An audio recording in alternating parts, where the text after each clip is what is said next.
All right. So this one's going to be brainstorming the Forgotten King. Because I'm working on his. Essentially, it's probably going to be his first chapter. So, in my mind, how I want to do this is like it would be unique to have a section like almost when you read not a scholarly book or I guess like academic anything that is a case study or this was translated and this beginning part is the translator's thoughts on so in these sections he seemed to be talking about this but we like that stuff. I forgot what that's called, but it'd be really unique to begin the book like that and say, okay, in its beginning, it's going to start with some sort of scholar or, I don't know, a keeper. I don't know. It doesn't really matter who did it. But they're going to say what they understood of the world at the time and what was going on. And kind of like just lay it out for you, kind of like very academically. Then it's going to go into it and I don't know if I want to then start with the Forgotten King. I don't think so. I think that would be very confusing, but it would be very unique to say that because my idea was start with this thing you're about to do with Forgotten King, then from that go to Cyprus and Jahir's story, then after that you go right to Eris. I just don't know if that would be way too confusing. So it's something I'm either if I'm going to do it, I'm gonna have to do it very carefully, or not do it at all. So the idea with Cyprus' story first, and then going to Eris, that's fine. I can do that because it's talking about Eris right at the end there. So the transition goes into him pretty well.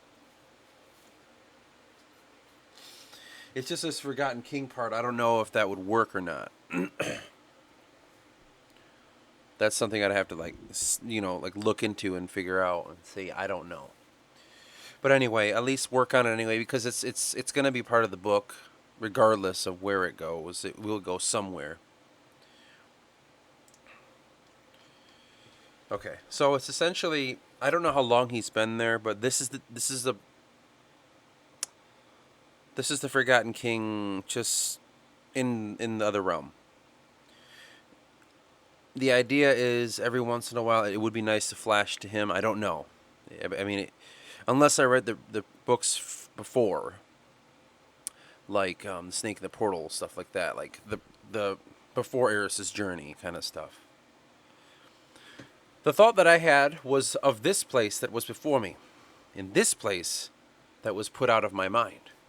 Even though it was quite understood that even within the very same realm that I indeed was brought to life, could as well be the place that would see my doom.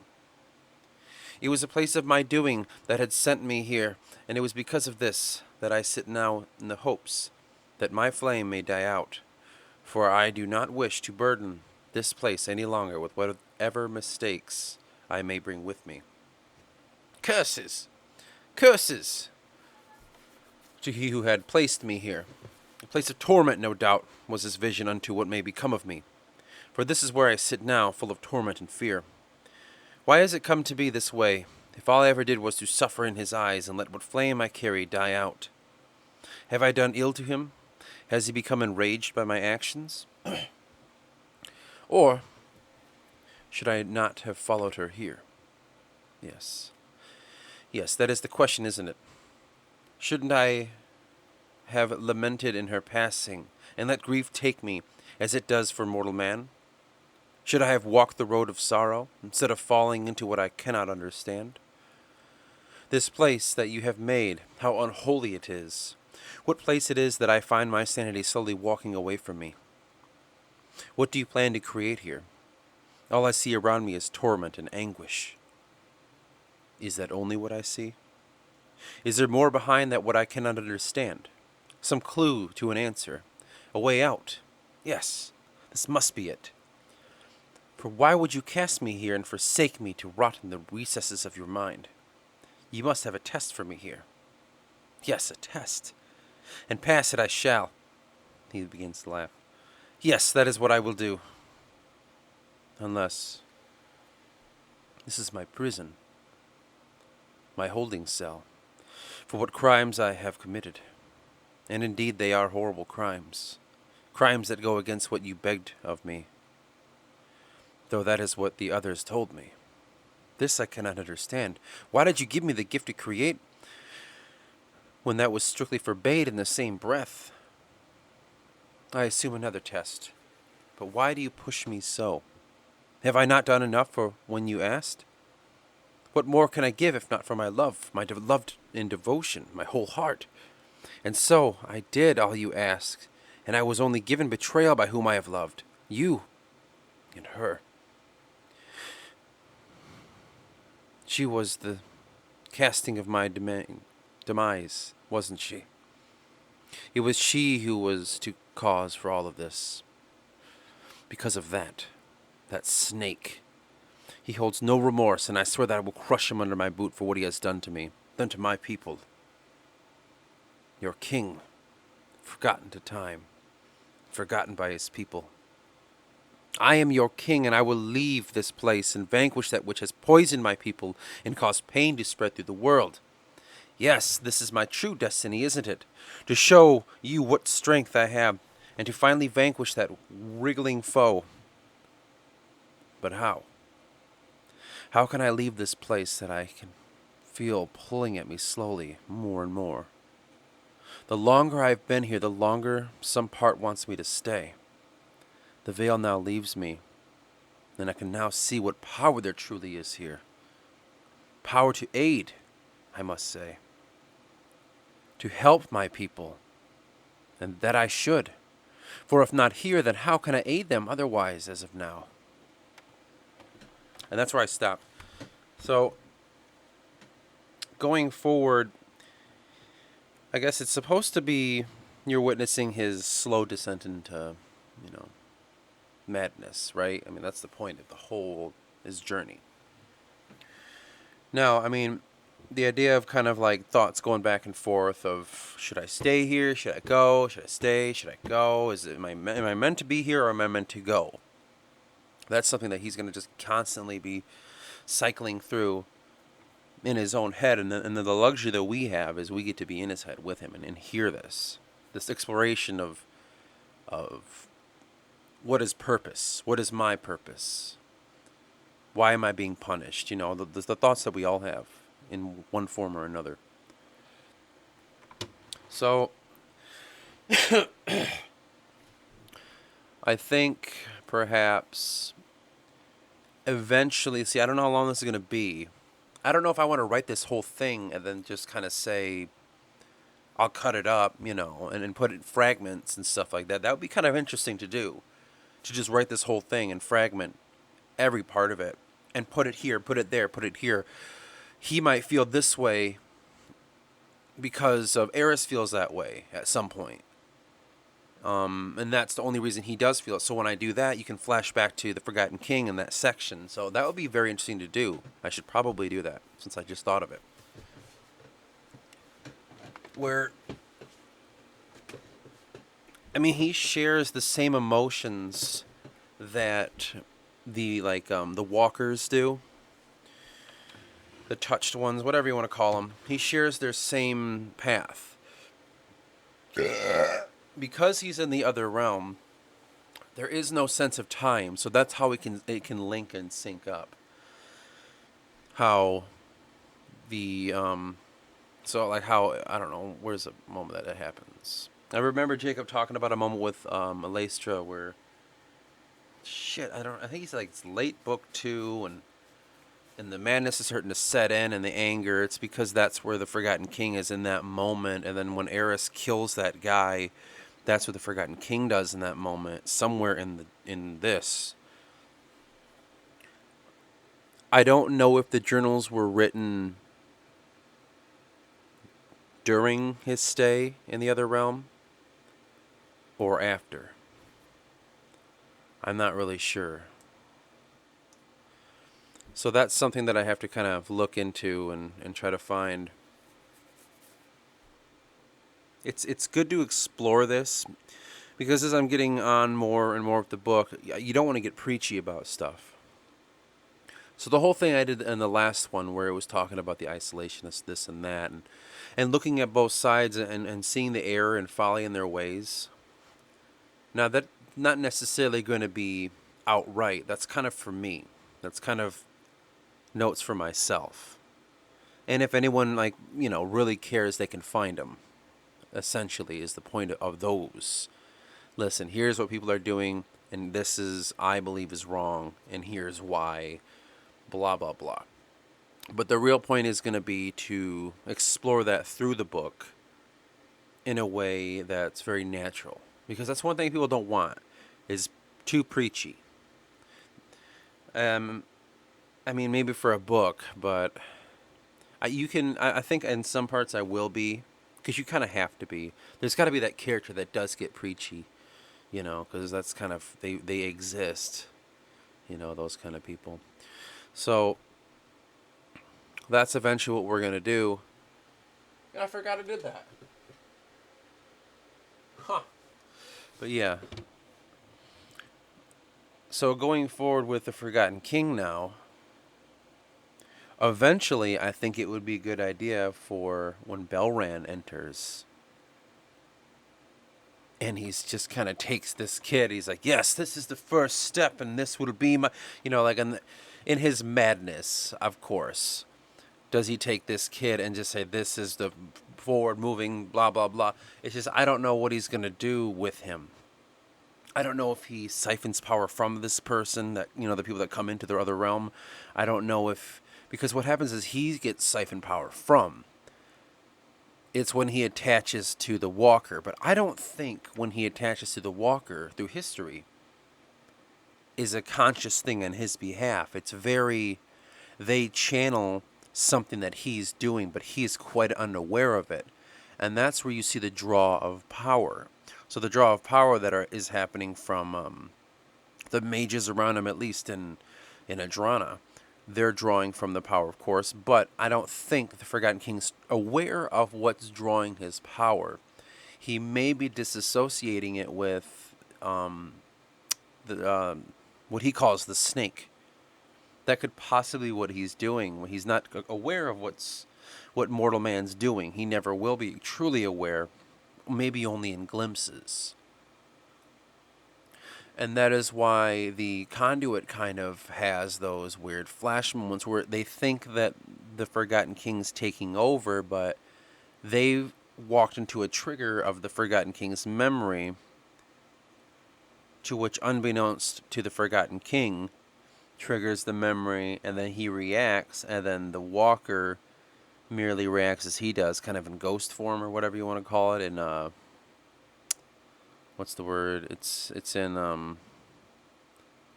God, not poltergeist. I forgot the name of that word, where you they inhabit your body and take over. I forgot that fucking word. Poltergeist? I don't know, but you know what I mean by the time you hear it. That's kind of what's happening for him.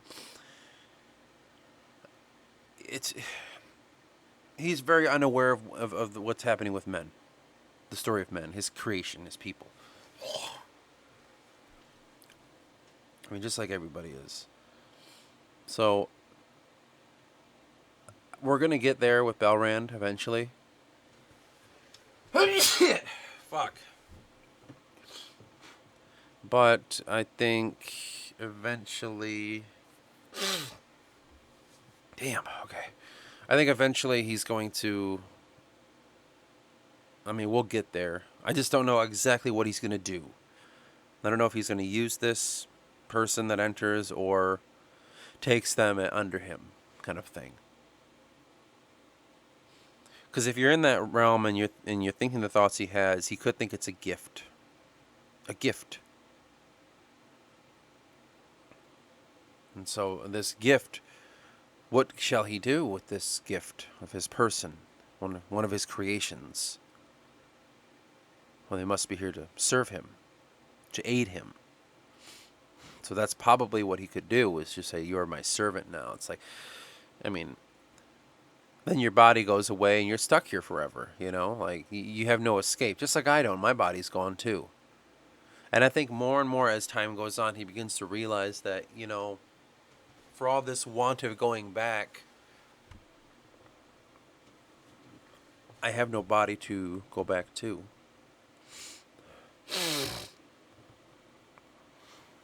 And what would his thoughts be? How would he, in his mind, feel like he can return?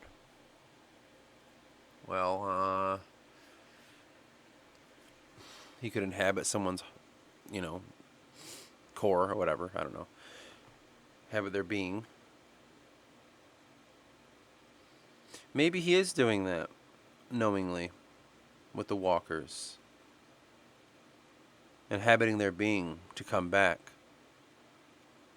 And that could be the confusion between the Whisper and the Forgotten King, where they think, you must deny that. Like, you don't want to give him full power.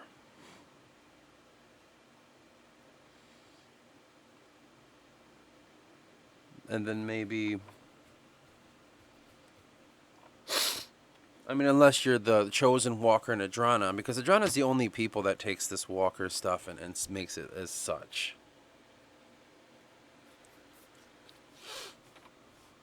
It's not really being done in other places. I don't know if they're just because they're not aware of it, but, So, that could be what Eris does going forward. For Freydin and the other chosen walkers, they did inhabit the soul of the Forgotten King and allowed him to, as much as they could, take over and be in the moment that they are here. But he can't do it, like 24/7. He can't constantly be conscious here. It only comes in spurts. Kind of when he, almost like he's trying to figure out how to get there, and then he kind of gets there for a little bit, and then then it goes away. It's like, fuck, okay. And it's almost like with the more powerful his emotions are, then he can enter our realm just for a little bit in this soul, to which he only has a short moment, and then he's gone again. But to him, there's like a blur. There's like something in the way when he comes to this world and enters the body of his conduit and looks through the world. There's like a kind of veil over. I can't quite push through. There's a barrier in the way. Is that the same barrier he set up to stop the spread of what's coming out of that realm because of the Whisper? Probably. It could be. So it's his own creation, again, that's cursing him. That might be something. I don't really know right now. That's semantics right there. That's like stuff But I think it's a horrible cursed life for him. His constant, what he's dealing with, and it's just gonna be like that always. Always.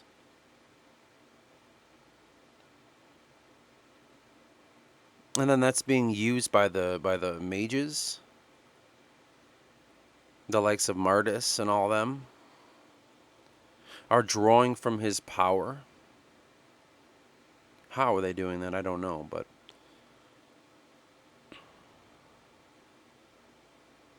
yeah, I don't know.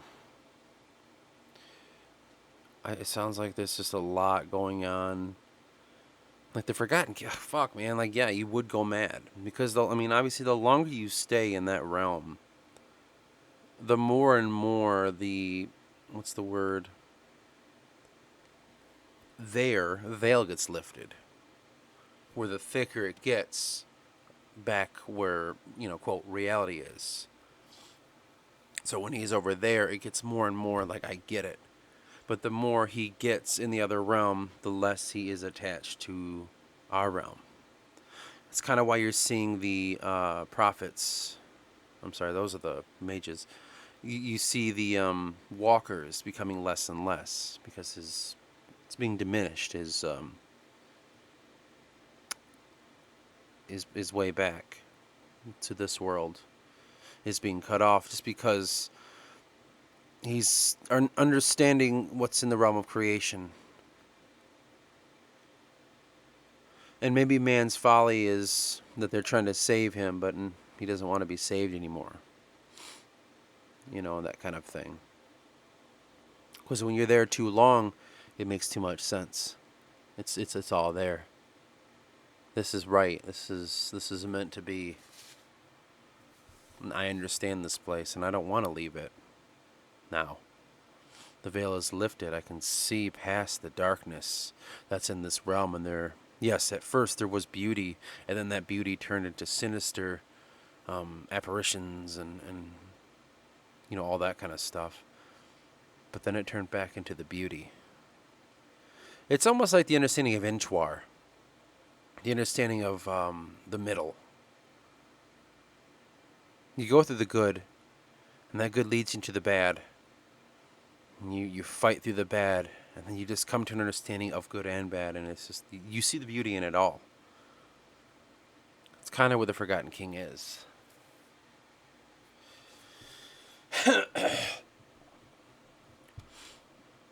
And that's where he's at. So what we're doing with this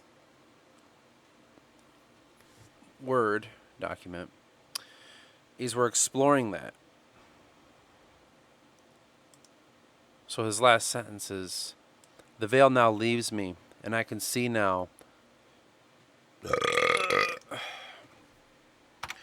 see what power there truly is here. Power to aid, I must say, to help my people. And that I should, for if not here, then how can I aid them otherwise, as of now? That's the moment where he's kind of thinking, yes, there is something here, and I can use it here, but in his mind right there, he's still in the I can help my people mode. So this must be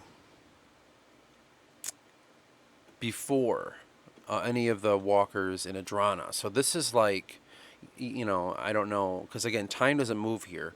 So this could be during the span of when he first is taken to when you see Odysseus, could be that form. Now we can talk about maybe with Odysseus, that would be the first one.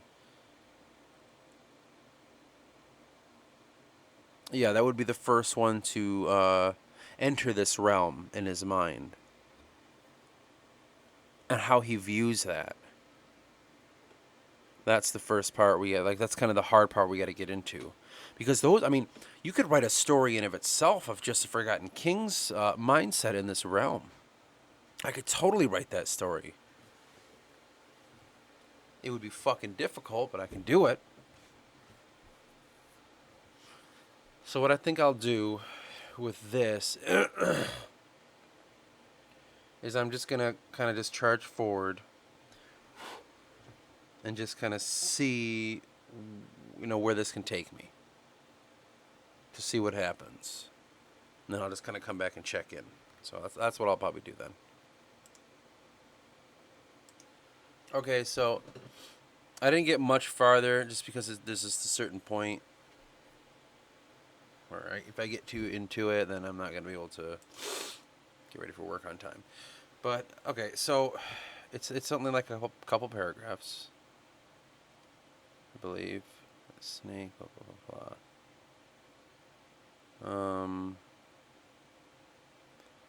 So yeah, he was the last thing he was saying, like, to help my people, blah, blah, blah. And then he says, that must be it, but how? For I cannot see them any longer. Oh, curse, why have I forsaken them so? Walked away from them when they needed me most. I am sure now that they see me as a wicked and disdainful creator, one who has abandoned them in their time of need. Now I do not know how they contact them any longer. I don't know how to contact them any longer. From this place that is my curse now makes it near impossible. O woe is thy name, and thy seed has forgotten me, forsaken me as I do to my own Creator.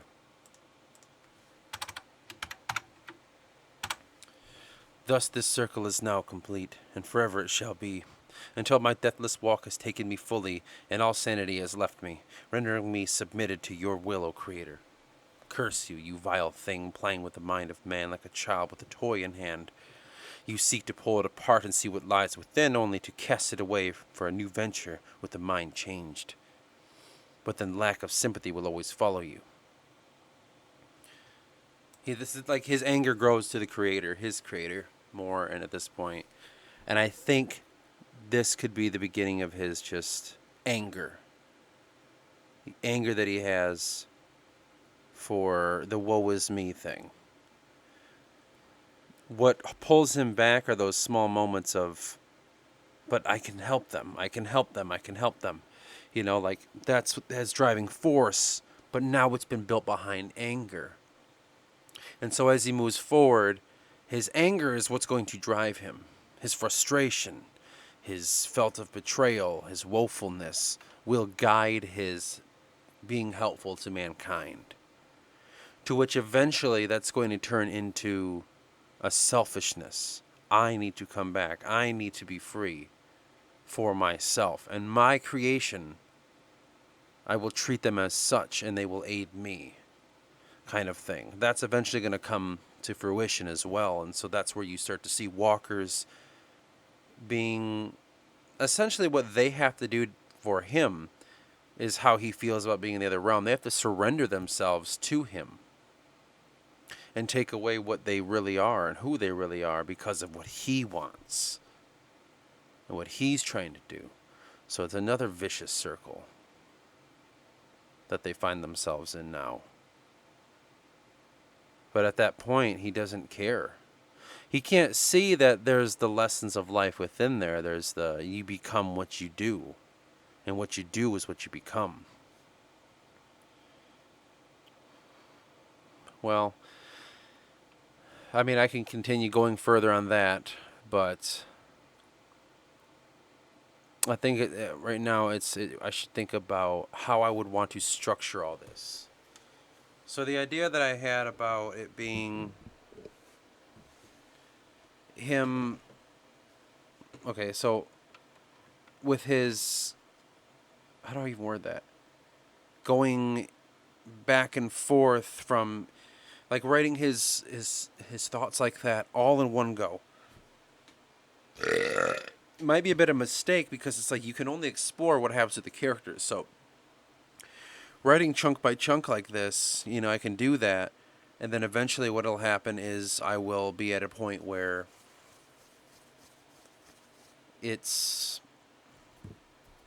we need some explanation of what's going on, so we must go back to the king kind of thing. Maybe we can do something like that. I don't even think you can say how to do any of this. I think this just kind of happens. I don't know if sitting here planning it's going to make anything work. It's really not. I don't know what I thought. But yeah, so that's kind of what I'm going to do is just, I'll slowly just kind of, let's fix this real quick. I'll just slowly, basically, fucking you. Let's see how loud that's gonna be. I'll fix that part and just kind of as that happens, I'll do it like that. That's much better. It's much more my level of talking. And so essentially, the driving force behind the book is going to be, I mean, yes, it is Eris. It is the story of Cyprus and all that, but at the same time, the reason for all that is the Forgotten King, and the Forgotten King is the biggest lesson of all.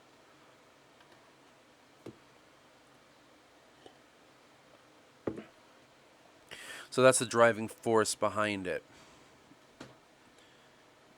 And I think keeping that in my head going forward, I mean, that's the only thing I can really do is just keep focus that the story of the Forgotten King is the whole point of writing this. It was the Forgotten King. It was, what was that second thing I had? A monarch, and then eventually Eris. That's it. Everything else, there was no reason that serves the story. And so I have to remember how to serve the story correctly, because you can get lost in it. And I kind of did for a while. I think with the first book, it's totally fine to say that this is Eris's story. Just the first one. So you can understand who this character is, because he will play a part in the bigger game. And you'll slowly see that happening throughout the first book, where he's kind of becoming more and more not really aware of the Forgotten King and all that, but noticing it. The big part of the story takes place after that. So after book 1 is where you really start to see the Forgotten King, because that's when Eris goes and tries to discover what that is, who he is, what happened, this and that and the other. So that is the story to serve, is the story of the Forgotten King. But with Eris, it is a good idea to, how do I word this? Use him to set up the realm. I don't know, the place where the book is. So let me save this. Yeah. I don't know why it does that. You hit save. It's like, save another file? No, save the one you already had. Dipshit. Anyway. Oh, that's another file, motherfucker. Sure. What was I thinking about? Alright.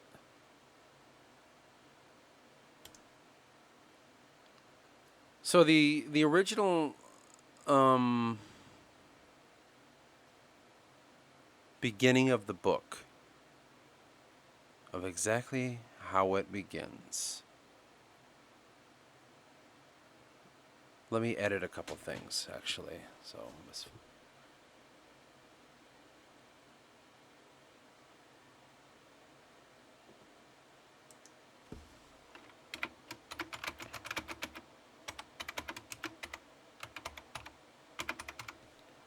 using Nakume.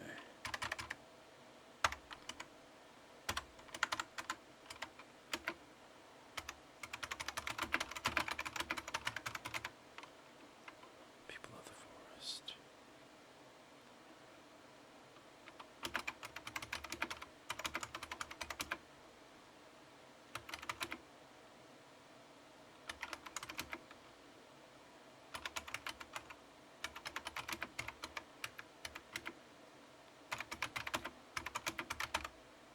Something like that for right now.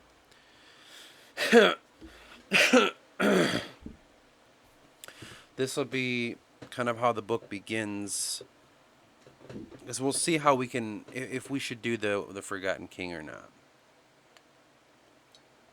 I mean, I'm not gonna not use what I just wrote and read. That's really good. I need to read this through and just see where can I throw that in. Before, after, not at all. At some point, book 2, I don't know.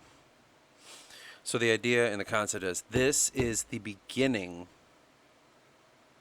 of the actual book. Because keep in mind, like I was saying last time, the story really revolves around Cyprus. A lot. Because he may or may not be have some sort of gift. I don't really know. But then Jahir would have noticed. I don't know. Just saying. Something to think about. Get a drink.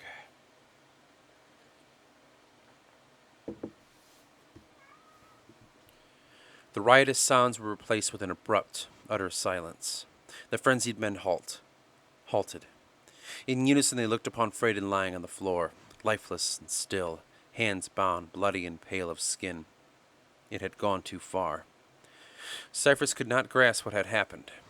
There was the walker dead on the floor alongside the man who had been his friend for years.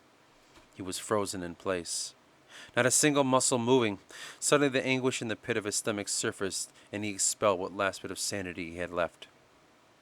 throwing a disheveled chair across the room to break upon the stone wall. He marched to the corner away from the others, who still remained silent. Cypress knew they all instantly thought about her. What she would do to them if she learned they had failed.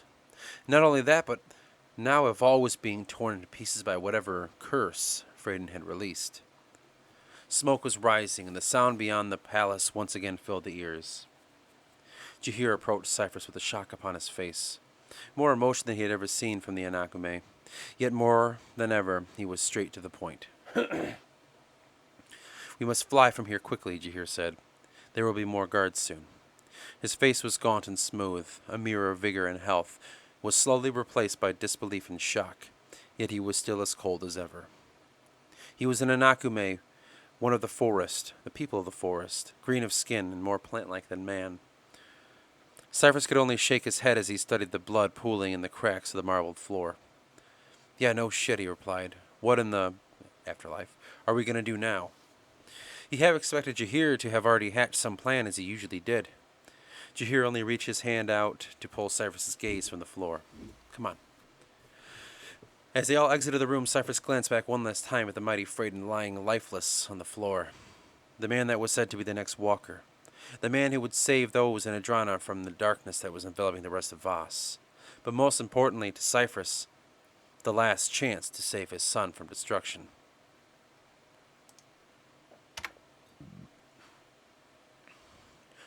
Time goes on. Cypress could only hear Judan's words playing over and over in his head, that wicked curse that was cast in his death throes. I curse you, Cypress. I curse you all.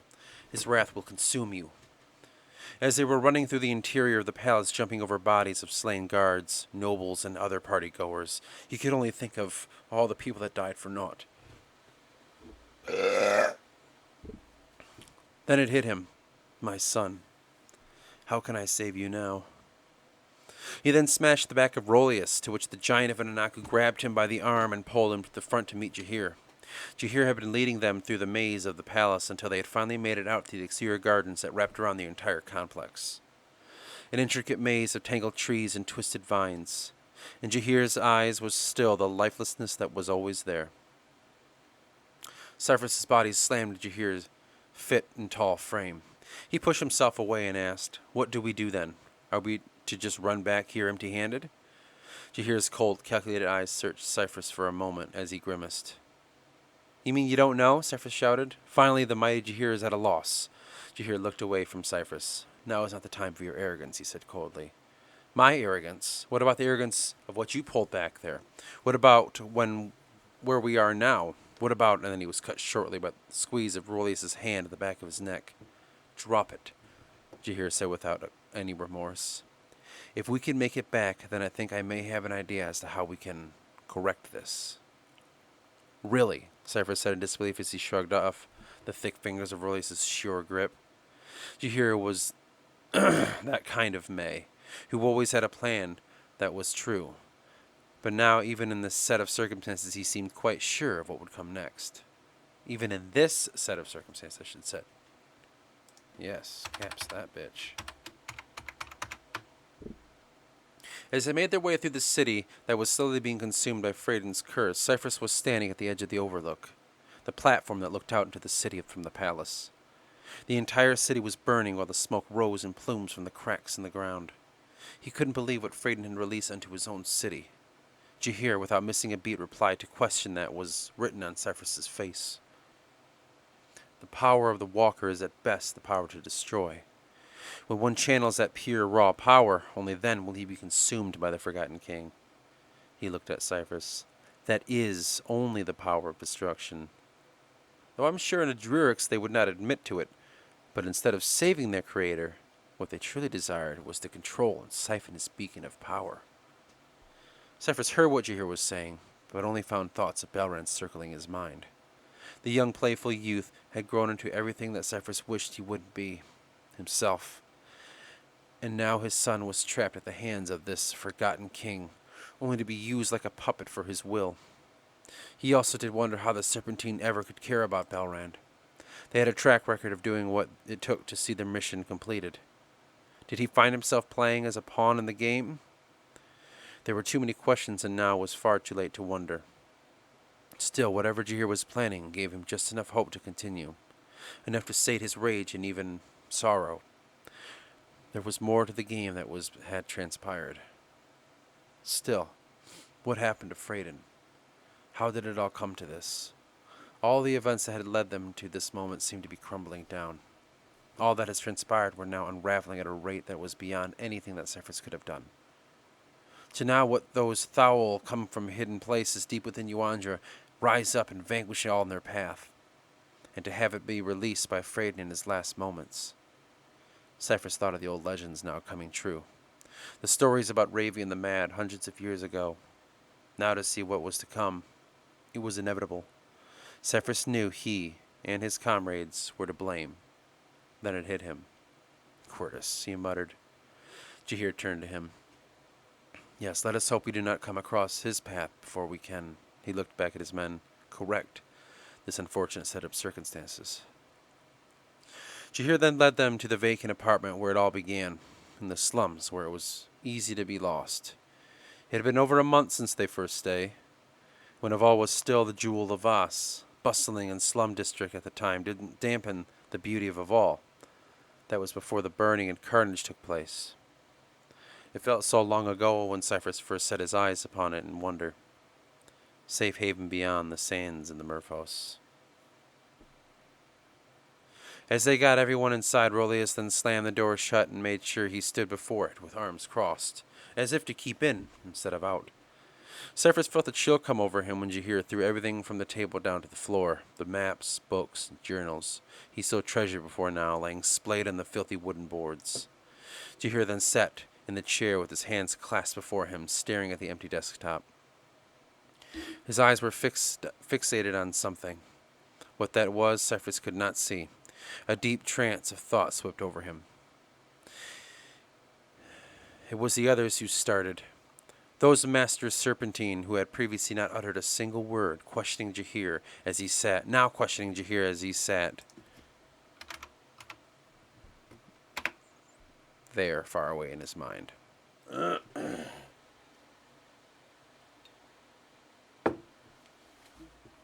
The oldest master spoke the loudest.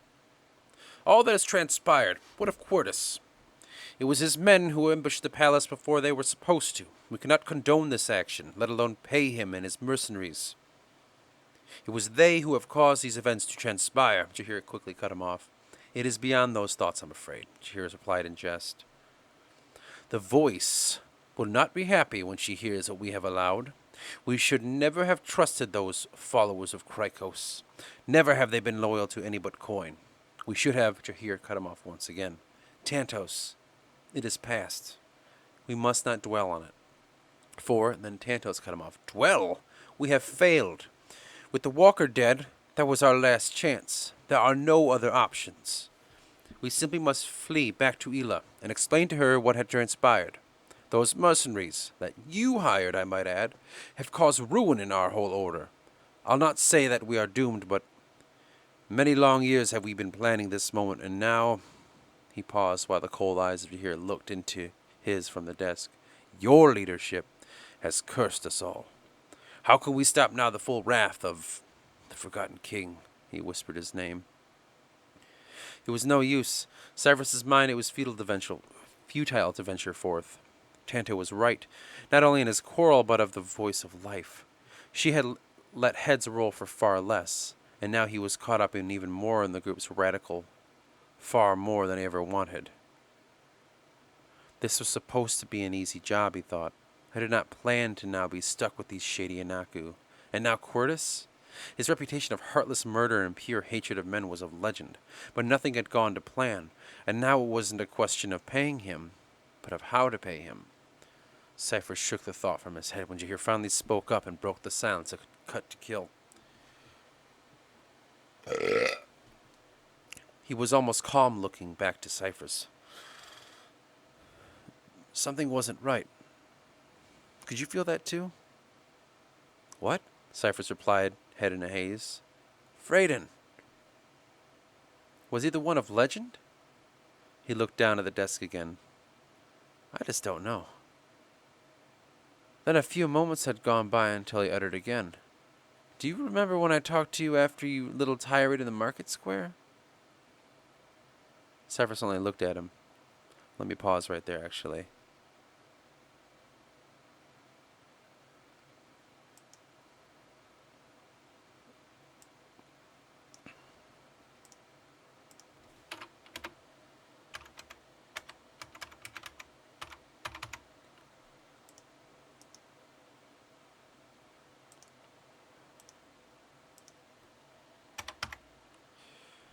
Cypress only looked at him.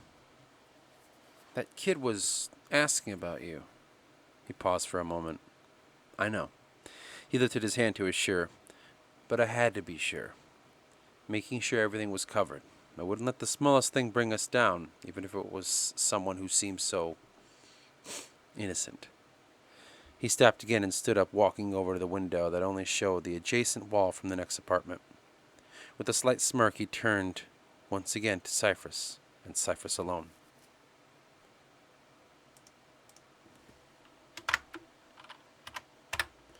Do you remember when he talked about the cults? Sorry, do you remember when we talked about the cults, you and I? Well, I know you were just curious at the time, but it made me realize something. Do you remember what I told you about the cult of Thessaria? Cypress, flabbergasted, tried to reply, Yeah, I do, but why? He was cut off again. They had a ritual, one that dated back for years to a time of the War of Eights. Anyway, they believed in the teachings of Thessaria, queen of the Forgotten King. It was said that the chosen woman would sacrifice her womb for the birth of the Forgotten King's son. Strange belief indeed, but there was talk of a high priest that in the chosen woman birthing a boy. One who was said to have the gift of the Forgotten King, but eventually he was taken away by the mother in order to save her son. You know, from this eventual execution of life. Well, her name was Lynn, and it was unknown as to where she had fled for almost 20 years. Not until yesterday. What are you saying? Tantos barked. I should have said, What are you saying? Tantos barked. I'm saying that I think I have found something far greater than what we previously attempted. The true offspring of the Forgotten King. That very same boy who came to speak to me about you, Cypress. He pointed to Cypress with a smile. Come now, you cannot tell me you didn't feel it, right? That untapped power writhing within him. I don't, I'm not sure I understand. You mean the true walker from the legend wasn't Freyden, but this boy? Cypress asked. I'm not a big fan of all this, but I mean, we'll edit it. Why did you not say anything about this? Damn it. Why did you not say anything about this? Tando jumped in. If this ever to be true, we cannot trust in cults from the northern lands, those fools that dwell in the highlands. You're going to trust what they believe to be true? I don't presume anything. This is known in the circles of cults. Do you remember what I do, don't you? I believe it is I believe it is he that we really seek, and I'm quite certain Quartus will realize this as well. For if he does carry the power as well, he will find him and he will use him. He then stood up and walked over to Cypress and said that in the most serious tone, more than Cypress had ever seen the Koldan Akame, he is the one we must get, the one to open the way through and finally help rid us, the world, of the wicked king. And I stopped there, but right near the end there, man, I'm not a big fan of the part where, as soon as it comes to, do you remember our conversation with the cults? At that point going forward, I fucking don't like it, because I could tell I was trying to push just to get to that point. That needs to be drawn out more, or mystified a bit. Let me get a drink of something. Yeah. I think basically, hold on, what is that? Okay, yeah. That part's gonna get edited up, you know. I'm gonna go over it. I'm gonna make it better than it is because I'm not a huge fan of that. Sometimes it's like just to get the idea out, you kind of have to just jump over there and at least get to it. Eventually, you can kind of go back and worm your way to it instead. So that's kind of one of those moments. I'm not a huge fan of it. But then it goes into basically it's going to end with we're going to get the boy. All right. Then it jumps right to Eris's story, which right now is very short. But this will turn into the new introduction, and I'll write this up to the point where they have to, or where Eris has to go to the morning mass, as it was called at the time. Bam! And then as soon as I connect those two fucking things, so I edit that last part more. I finish Eris' story up to that point. It connects to the story, and from that point, we go back to the beginning and we just start our first edit and we just go through it. I stopped in Calendre. That's where I stopped writing. But I know where I'm going from there. I know, because I figured it out. I know what's down there. I know we got Martis to deal with. I know about the Slop King, the production of. Yeah, I get it. And then they have that thing in the ancient city, this attack. So it's like I got to do two things here to allow me to start the edit to go forward in the story, and it's going to be great.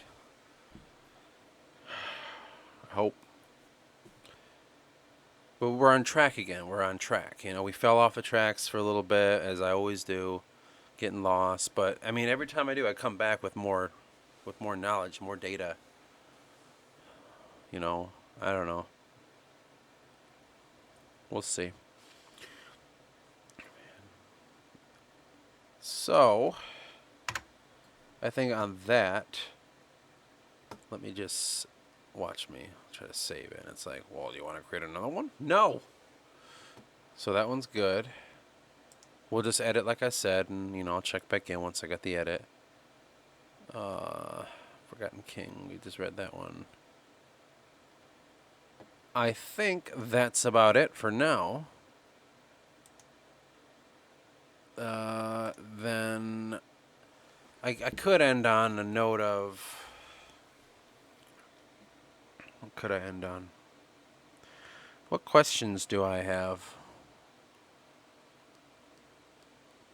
Well, I mean, besides the obvious of how the fuck I'm going to write the next part and where I'm going to do,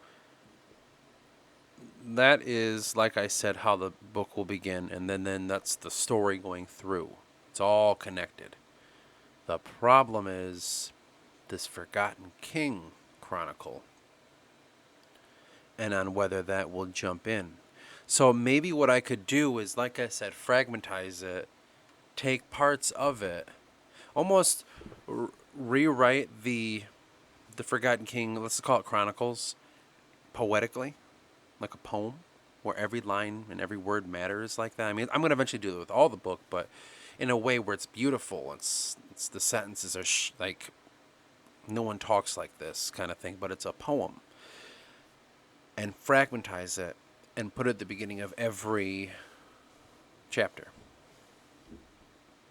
To which the chapter's quote from the Forgotten King could either guide the chapter or be the theme of the chapter, or something like that. I think we should do that. That would be a really good idea. That's how we can get the Forgotten King's part in, and maybe at some point at the end you can get it as the whole. So like you finish the book, you go to the absolute second to last, third to last page, or whatever. So it's not like absolute last page, and you could just read the entire chronicle of the Forgotten King's descent. So eventually I'll get to a point where when Eris channels Forgotten King for the first time, it'll be the point of Forgotten King saying, "What is this that stands before me, this person?" Like shit like that. I shall use this as my blah, blah, blah, blah. I think that's kind of what we're going to do about that. We're just going to We're going to fragmentize it and such. But it's really nice to see this all kind of coming together now. The book part where the lore and all the other stuff is still spread out everywhere, and I don't know how I'm going to add all these other things that I have, like going through all these journals of information, and oh my god. But it's good because you have them. So when you're at the parts where you're talking about the chantry, pull out the fucking forms when you talk about the chantry and just put that shit in there. Essentially, all your notes and everything can be used as an appendix somewhere else, its own book of here's the history of the fucking world, and here are all the things that are in the world, and we'll divide it by the history of the world, written by Diodorus, like something like that. We'll just kind of do that with all the notes, so they're used because they're very interesting.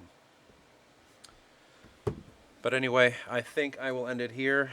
This is going to take a bit to render this and get it going. Oh God. And that's that.